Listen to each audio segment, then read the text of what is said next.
Cet après-midi, j'aimerais aborder un sujet délicat, je dirais comme d'habitude.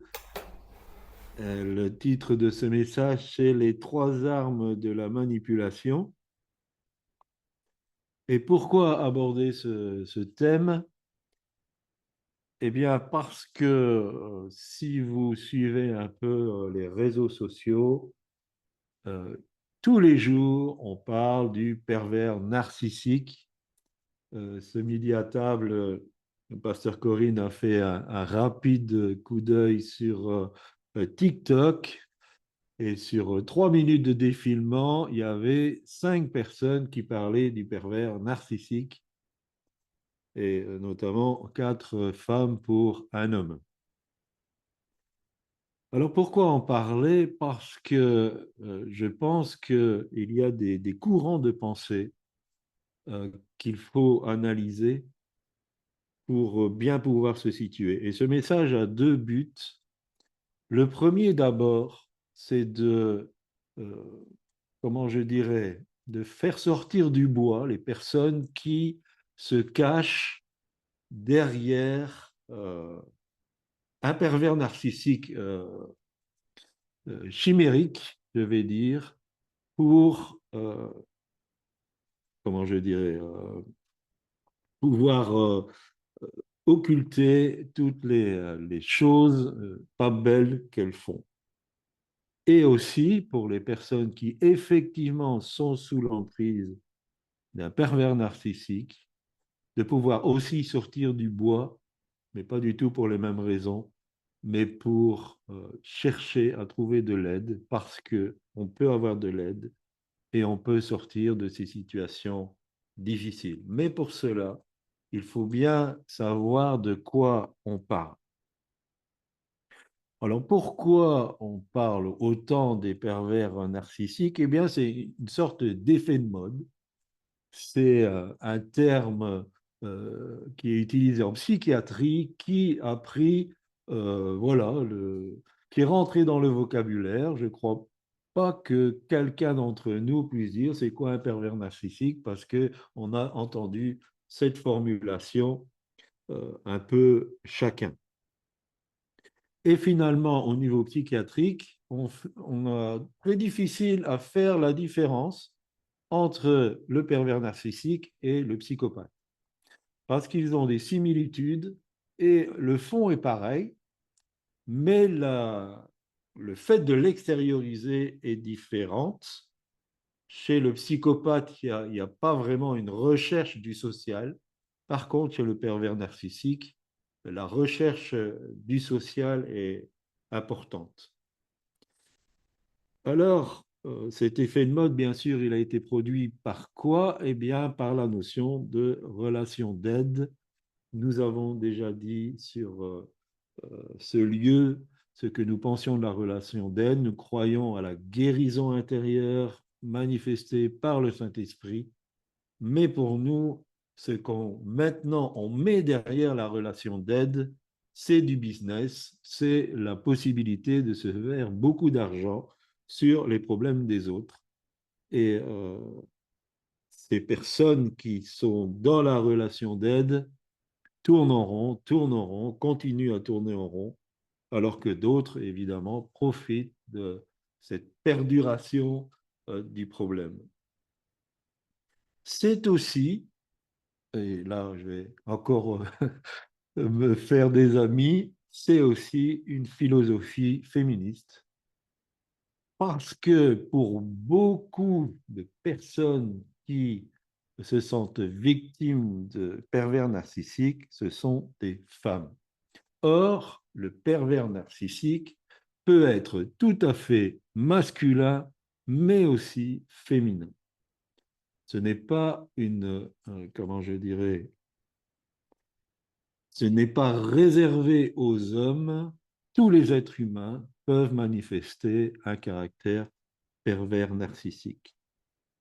Et enfin, en sous-bassement, c'est la théologie du Nouvel Âge, parce que dans la théologie du Nouvel Âge, nous sommes Dieu. ainsi que l'arbre, ainsi que l'oiseau, ainsi que le rocher, ainsi que toute la création. Nous sommes Dieu, et comme nous sommes Dieu, nous n'avons pas besoin d'être régénérés, et comme nous n'avons pas besoin d'être régénérés, nous n'avons pas besoin de repentance. Et le fond du problème, c'est ça. Le fond du problème, c'est que on met des choses sous des appellations différentes, mais finalement, le but final, c'est que tout le monde ne doit pas se repentir. Et voilà pourquoi les problèmes ne trouvent pas de solution. Parce que on cherche à complètement éradiquer la notion de repentance et spécialement, bien sûr, dans l'Église de Jésus-Christ. Alors cet après-midi, pour ce sujet, je ne peux pas être très biblique, puisque la Bible n'en parle pas trop. La Bible n'est pas un livre de psychiatrie, n'est pas un livre même psychologique. Il explique simplement des comportements et à nous d'en tirer les leçons nécessaires. Mais Jésus, dans le Notre Père, a dit quelque chose d'intéressant au chapitre 6 de Matthieu, verset 13, « Délivre-nous du mal ». Et derrière cette notion, il y a un mal profond qui est peut-être même spécifique, même une image de notre société et de notre 21e siècle. Pour bien savoir de quoi on parle, il faut bien définir le profil d'un pervers narcissique, mais aussi de pouvoir l'apercevoir au travers du profil d'une vraie victime. Alors, quelles sont ces caractéristiques? D'abord, à contrario du psychopathe, le pervers narcissique a un visage social. Caché sous le masque de personnes sociables, très souvent charismatiques et appréciées par leur apparence. En société, ces personnes sont appréciées. Et ils sont souvent vus comme des personnes humbles, voire bienveillantes, et les plus doués d'entre eux arrivent à maintenir cette image pendant des années et des années. Mais quels sont les problèmes profonds de ces personnes? Avant tout, ce sont des sortes de ténias.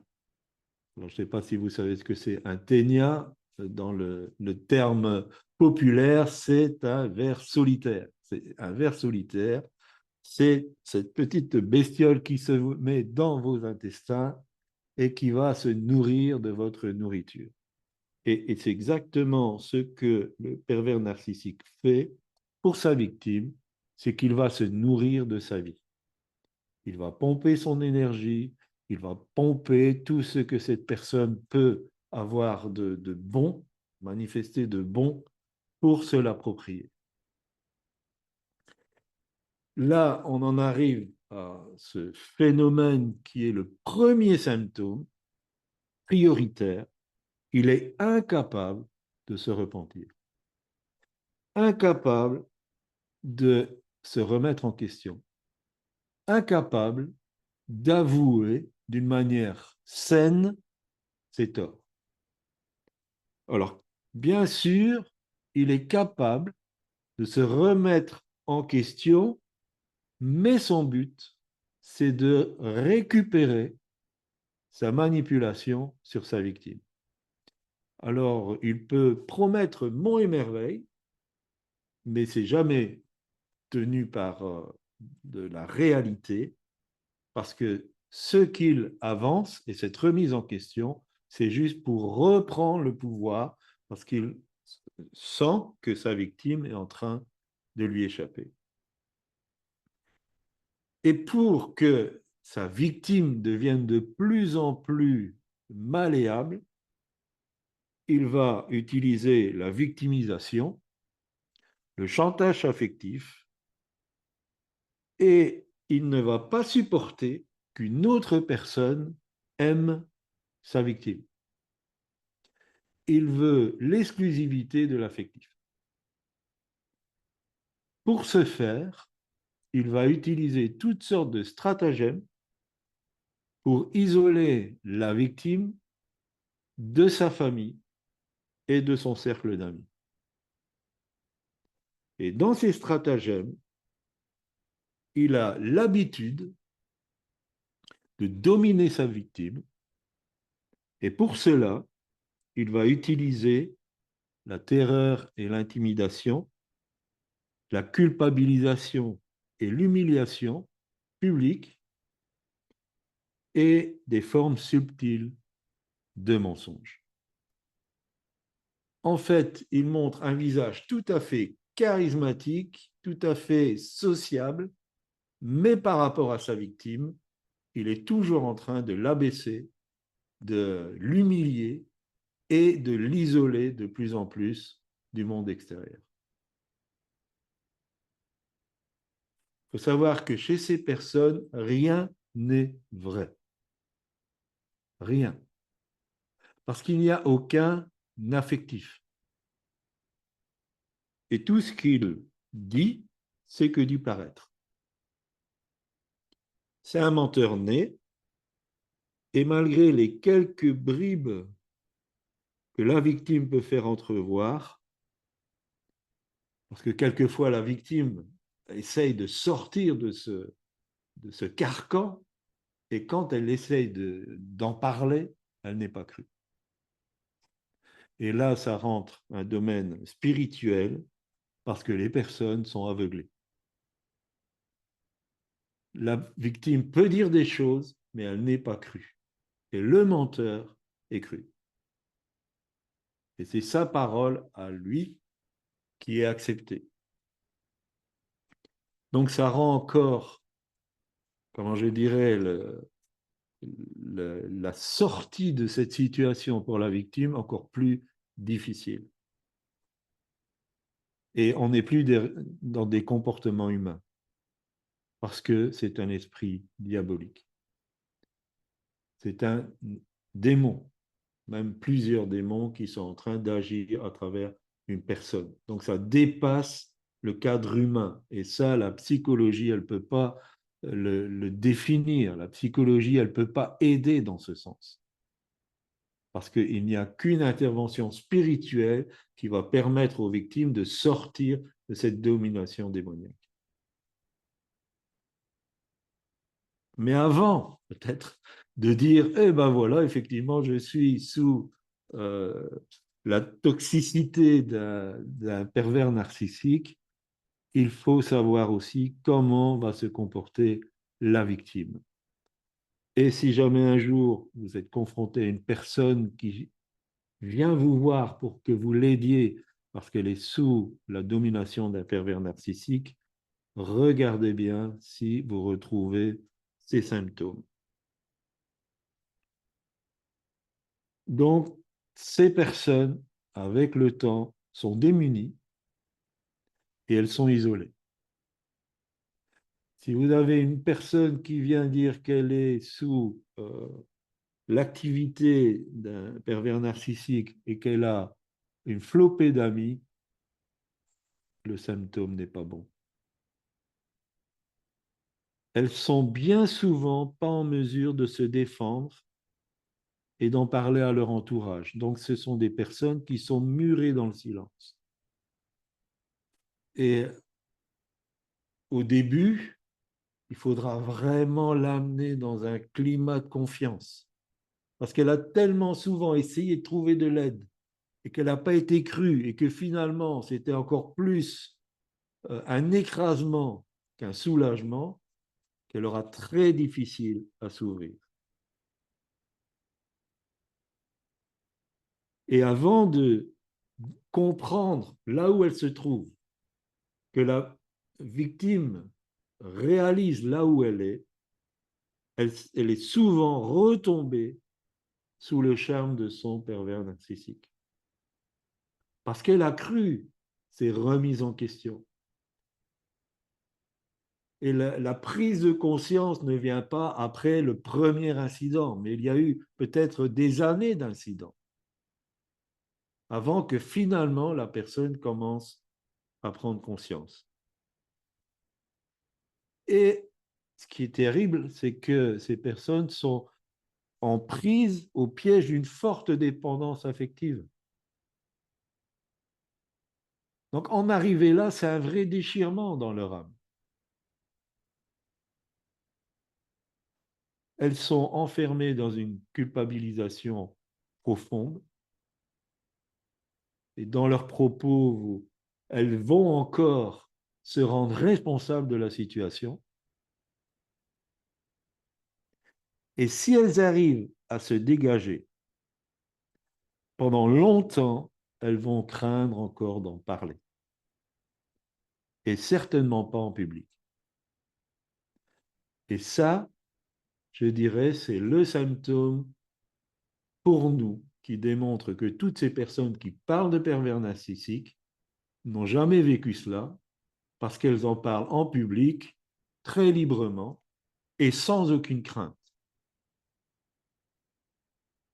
Ces personnes-là, presque toujours, fuient très loin, en laissant tout ce qui est matériel derrière elles, et même quelquefois leurs propres enfants.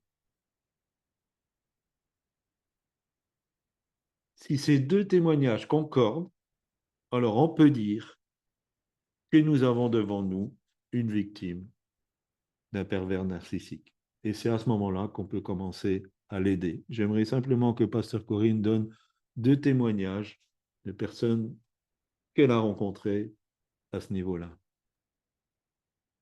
Alors en fait, une femme qui est dans le ministère, qui s'est remariée suite à un divorce et qui parcourt les églises en expliquant que son ex-mari était perverse narcissique et en quelque part en n'arrêtant pas de dire des choses méchantes à son propos, en expliquant tout ce qu'il a fait de mal et tout, alors que le mari est encore vivant.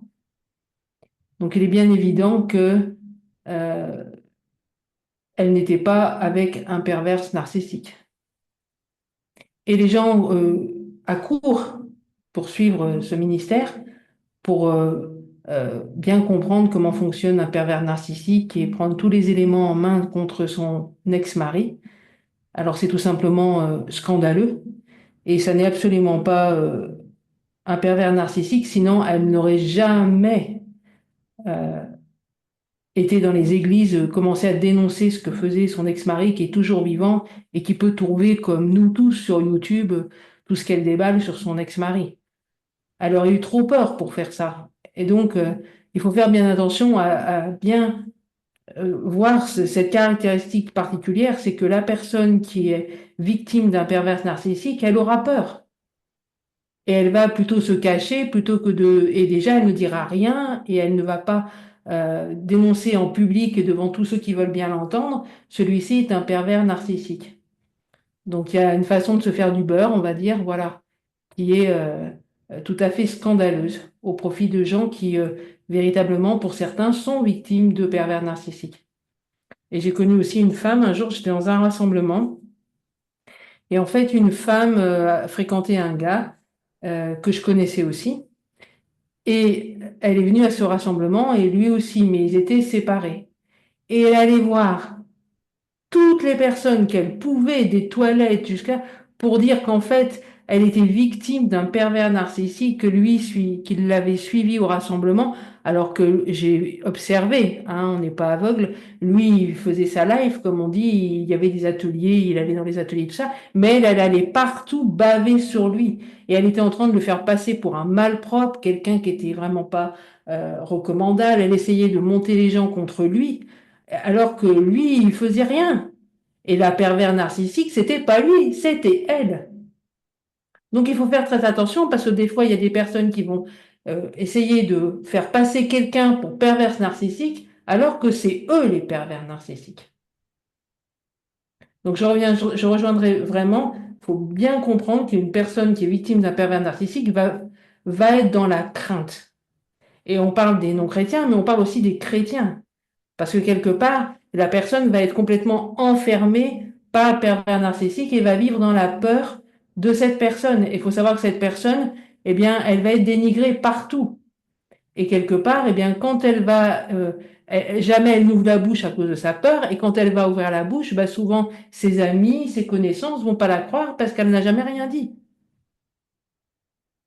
À l'inverse de tous ceux et celles qui veulent bien déballer partout à toute la planète, qui veulent entendre mon mari ou mon ex-conjoint est un pervers narcissique et tout ça.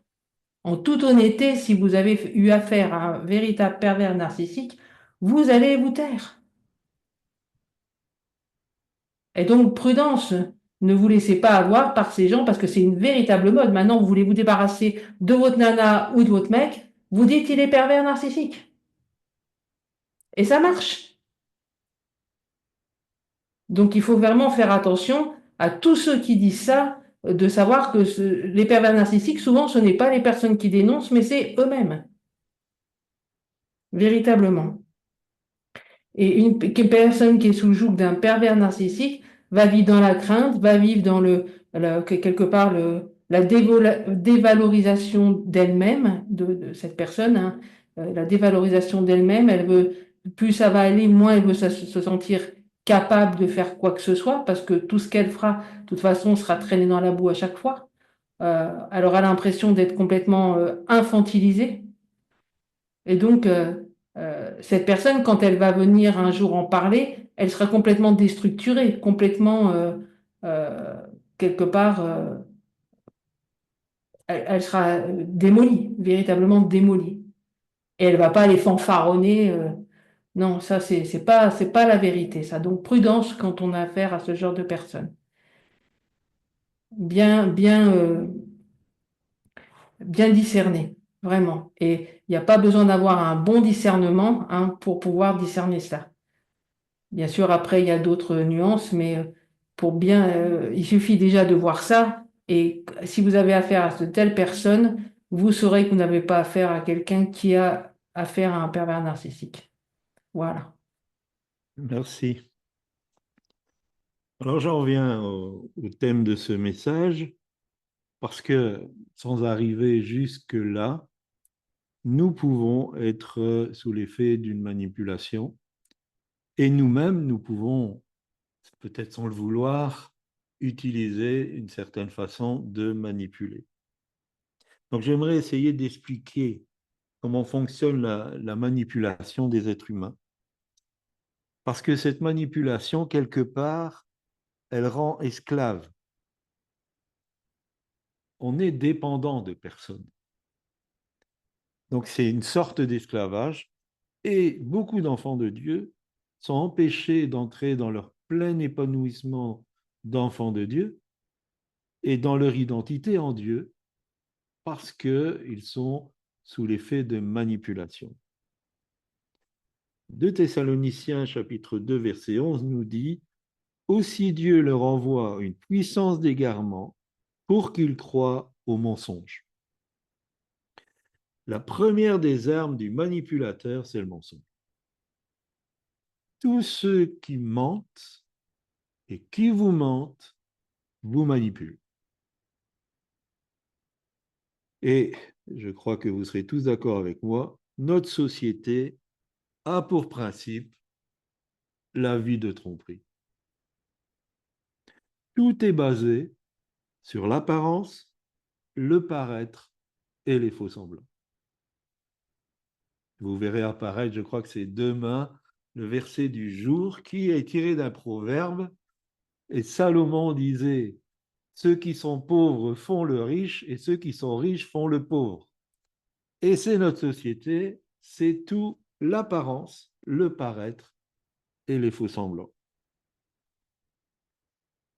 Peu de personnes, et pourtant les enfants de Dieu devraient l'être, sont prêtes à vivre honnêtement, à être vrais et spontanés, mais beaucoup préfèrent se cacher derrière une façade qui occulte bien l'être profond. En fait, depuis que Adam et Ève ont désobéi, l'être humain se cache. L'être humain se cache. Et c'est paradoxal parce que au plus profond de nous, nous avons un désir d'être mis à nu. Et c'est quelque part un désir qui prend sa source dans la pensée de l'éternité. Parce que notre être profond est caché dans une enveloppe terrestre, dans une chair. Mais nous sommes un esprit, nous sommes une âme. Et ça, personne ne peut le voir, si ce n'est bien sûr Dieu qui lit dans nos cœurs comme dans un livre ouvert. Et quelque part, nous souhaitons que notre être profond soit mis à nu, soit en lumière. Et dans notre relation avec Dieu, et c'est pour ça que David était l'homme selon le cœur de Dieu, parce qu'il était complètement transparent dans sa relation avec Dieu. Mais nous nous cachons pour toutes sortes de raisons, et quelque part, nous vivons dans le mensonge. Et le manipulateur est passé maître dans l'art de séduire et de dire ce que les gens ont envie d'entendre et de tordre la vérité. Et nous savons que toute forme de mensonge est bien sûr directement inspirée par l'ennemi de nos âmes, puisqu'il en est le père. C'est Jean chapitre 8, verset 44 qui nous dit cela. Le père du mensonge est le diable lui-même. Donc nous avons besoin de sortir de cette dimension du paraître, des faux semblants. Alors je ne dis pas qu'il faut se révéler à tous. Il y a l'intimité, il y a des choses qui sont du privé, mais nous n'avons pas besoin non plus de faire des fastes pour tromper. La deuxième arme, je vous invite dans Éphésiens chapitre 4, versets 26 et 27, si vous vous mettez en colère, ne péchez point, que le soleil ne se couche pas sur votre colère et ne donnez pas accès au diable. La deuxième arme pour manipuler, c'est la colère et la menace. Les personnes colériques le sont parce qu'elles veulent manipuler. Elles veulent manipuler leur entourage. Et là, il y a une confrontation entre les personnes qui ont une forte personnalité et une faible personnalité. Et si vous lisez Ézéchiel 34, c'est le reproche de l'Éternel aux pasteurs d'Israël. Et il dit, vous n'avez pas jugé entre brebis grasses et brebis maigres. Et j'ai toujours reçu ça comme une révélation que si, en tant que pasteur, et je ne parle pas simplement des pasteurs dans l'Église, je parle des personnes qui ont à charge d'autres personnes, il faut toujours juger entre les personnalités fortes et les personnalités faibles, afin que les fortes ne dominent pas les faibles par cette, comment je dirais, cette force de caractère qui régulièrement peut se manifester par de la colère. Dans le ministère, quand nous rencontrons des personnes qui ont difficile avec leur identité en Dieu, c'est souvent parce qu'elles sont en confrontation régulière avec des personnes colériques. Et je vais prendre quelques exemples dans la société après. Mais quand quelqu'un se met en colère, il domine l'autre. Il domine l'autre. Si l'autre est aussi une personnalité forte, alors on arrive à un conflit. Mais si l'autre est une personnalité faible, il va se retrouver dominé. Combien n'osent pas dire certaines choses par crainte de la colère de l'autre? Combien prennent des choix qui ne sont pas les leurs pour ne pas provoquer la colère. Donc, on ne doit pas être à la recherche d'une paix factice. Je le dis souvent et je le répète, il faut, avant même que les événements se produisent, dire jusqu'où je vais aller, jusqu'à quel moment je vais dire non. Et faut, même dans ce genre de relation, il faut dire ça, je peux accepter, mais là, c'est stop. Là, on dépasse les bornes. Là, ce sera non, terminé. Paul nous encourage à être en paix avec tous les hommes, mais il ajoute autant que cela dépend de nous. Romains 12, verset 18. Si ça dépend de nous, oui, on doit chercher à être en paix avec les autres, mais il y a des personnes qui veulent toujours être en guerre avec nous. Et donc, on ne sait pas être en paix avec ces personnes. Et subir les sautes d'humeur des manipulateurs n'aboutira à rien si ce n'est la destruction de notre personnalité.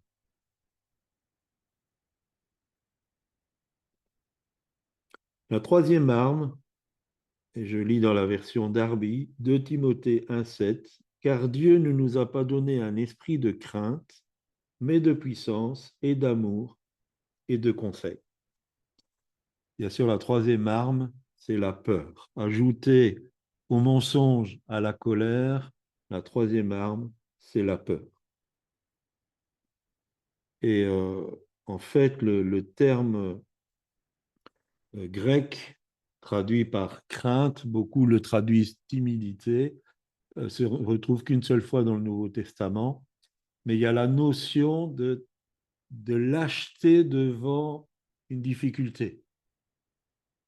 En fait, ce mot peur veut dire on est confronté à une situation difficile et on baisse les armes, on jette les armes, on se courbe, on se laisse faire.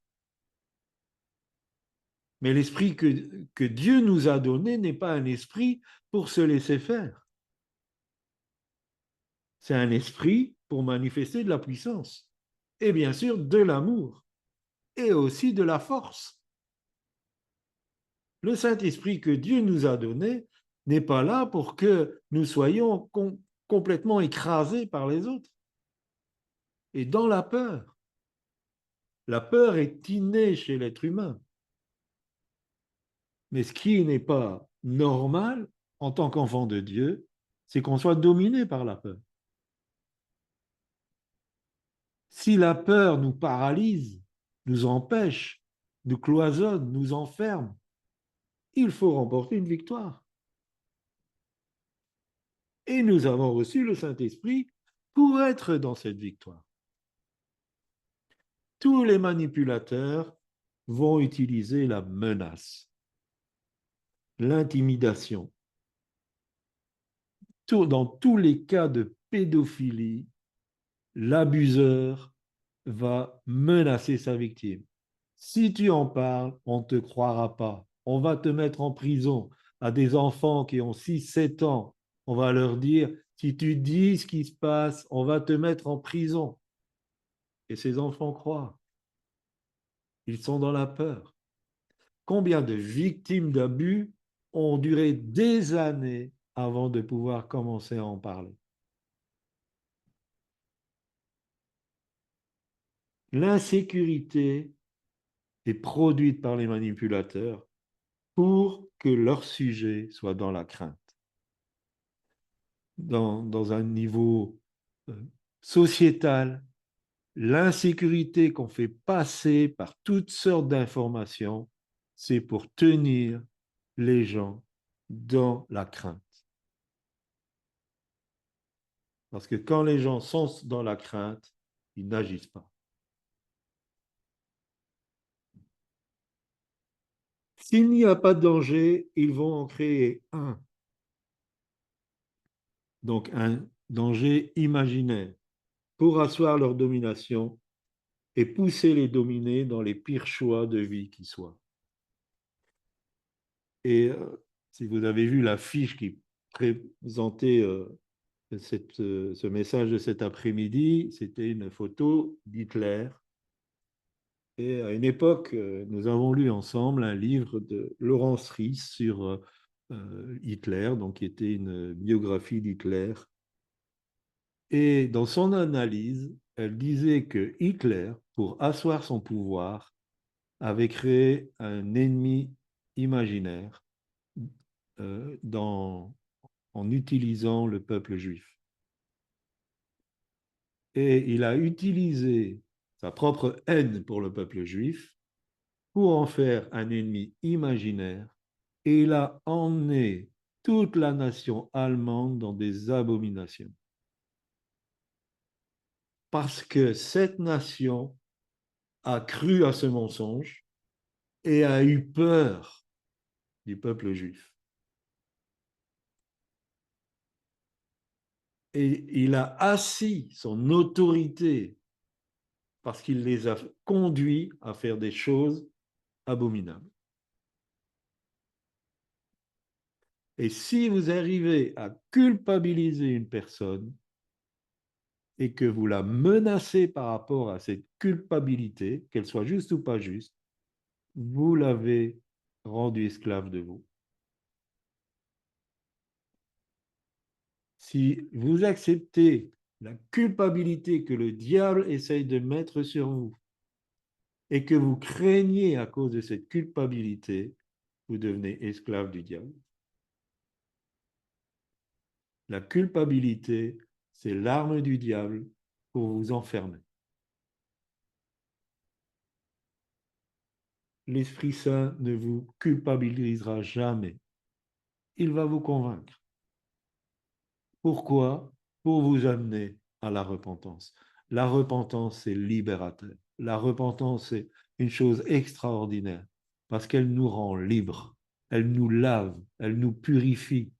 Et si nous entrons dans cette dimension de la repentance, nous arrivons à nous pardonner nous-mêmes parce que nous avons compris le pardon que Dieu nous accorde et que pour lui, tout est effacé, tout est oublié.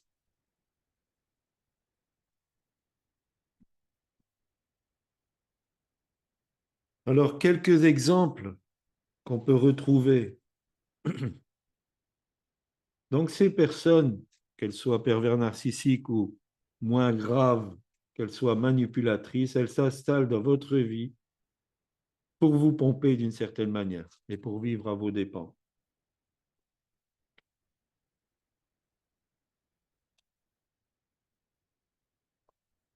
Ça peut se retrouver chez le conjoint. Vous allez dire, quelquefois, on va loin dans ce qu'on va expliquer, mais c'est important de le faire. D'abord, aujourd'hui, peu de couples se forment encore sur un sentiment d'amour partagé. Trop souvent, le garçon cherche une fille et la fille cherche un garçon pour sa propre satisfaction. La motivation réelle, ce n'est pas l'amour de l'autre. La motivation, c'est qu'est-ce qu'il peut m'apporter. Donc, il n'y a plus du tout le désir de se donner. Parce que c'est remplacé par un calcul manipulateur, on va dire. Et en fait, on évalue le potentiel de don que l'autre représente. Ce qui fait que, je vais être très cru, des épouses cherchent des maris portefeuilles et des maris cherchent des épouses prostituées. Et chacun peut fonctionner comme ça, chacun y trouve son compte, le temps que ça dure. Mais quand l'un des deux est vraiment amoureux, alors là, le problème commence. Parce que ça va provoquer beaucoup de souffrance. Si les deux sont manipulateurs, ils y trouvent plus ou moins leur compte. Mais si dans l'un des deux, il y en a un qui a vraiment de l'amour, alors cela provoque beaucoup de souffrance. Parce que un des conjoints va entretenir sa passion au détriment de l'autre. Il va utiliser le mensonge, la colère, la menace verbale ou physique pour tenir en esclavage le conjoint victime. Et il ne va pas désirer changer. Et quand le conjoint victime est prêt à se dégager de cette relation destructrice, il va promettre monts et merveilles jusqu'à la prochaine. Dès que, par ses promesses, il a atteint le but de récupérer l'autre, il va recommencer de plus belle. Donc après, en conclusion, je donnerai peut-être quelques pistes de réflexion par rapport à ces situations. Bien sûr, ça peut se trouver aussi dans le monde du travail. Et il y a bien des années, j'ai eu l'occasion d'avoir en main des cours de management. Et je pense que si les employés pouvaient être quelquefois mis au courant de ce qui se cache derrière certains discours des employeurs, vous seriez très surpris. Parce que derrière des discours que le travailleur devient un collaborateur, l'entreprise, c'est une grande famille. La rentabilité de l'entreprise passe au-dessus de tous les besoins fondamentaux du travailleur. Et bien sûr, on va faire croire que vous êtes indispensable jusqu'au moment où vous allez être purement viré. Les félicitations publiques vont à ceux qui se font le mieux dans le moule et le dénigrement à ceux qui ne cèdent pas leur âme à l'entreprise. Le but, ce n'est pas qu'on vous aime, le but, c'est votre rentabilité. Et si ce discours mensonger n'est pas accepté, la pression morale et de la colère et de la peur vient assaillir l'employé. Et combien d'employés vont au travail la boule au ventre? Et d'autres vont utiliser l'effet inverse, celui de l'incompétence. Tous les subordonnés sont inaptes et ils sont les seuls responsables des erreurs. Il y a une forte pression culpabilisatrice, moralisatrice, qui enferme les employés dans un sentiment d'incompétence, même s'ils sont très aptes. Chaque initiative est condamnée et récupérée au profit du chef. Et on a vu ça dans les églises. Toutes ces attitudes portent un nom, harcèlement moral. C'est condamné par la loi, même si très peu de travailleurs osent, et probablement par honte ou par peur de perdre la place, introduire une procédure. Beaucoup sont sous ce calvaire quotidien au travail. Et je suis sûr que certains d'entre nous pourraient en témoigner. Et enfin, les leaders spirituels, parce que malheureusement, le plus dramatique, c'est que cette manipulation se retrouve dans certaines communautés chrétiennes. Parce que tout est centralisé sur un leader unique. Alors, celui-ci souvent est charismatique, donc sinon, on se demande vraiment pourquoi il attire les foules, les gens comme ça, mais il ne les attire pas à Jésus, il les attire à lui. Et il ne désire pas les voir grandir, ni évoluer dans leur foi. Ce qu'il désire, c'est leur soutien inconditionnel. Alors il va brandir haut et fort la menace du jugement éternel pour les rebelles. Il va mettre en avant son intouchabilité. C'est quelqu'un qui s'emporte facilement, donc qui ne manifeste pas trop les fruits de l'esprit, et qui prononce des malédictions. Il va outrepasser sa zone d'autorité, et spécialement en s'insinuant dans l'intimité des personnes qui sont sous sa charge. Même constat, mensonge, colère et peur, aucune possibilité de développement pour ceux qui sont différents, même s'ils sont de bonne volonté pour le Seigneur. La promotion est pour ceux qui suivent aveuglément le leader, sans contestation. Alors, en disant ceci, je suis le premier à reconnaître le bien fondé de la soumission. Ne croyez pas que j'essaye de pousser tout le monde à la révolte, bien au contraire, mais je m'insurge contre la manipulation. Et en aparté, je voudrais quand même parler de ceux qui utilisent l'expression c'est un esprit de contrôle. C'est pas biblique. Il n'y a pas de démon de contrôle, il n'y a pas d'esprit de contrôle.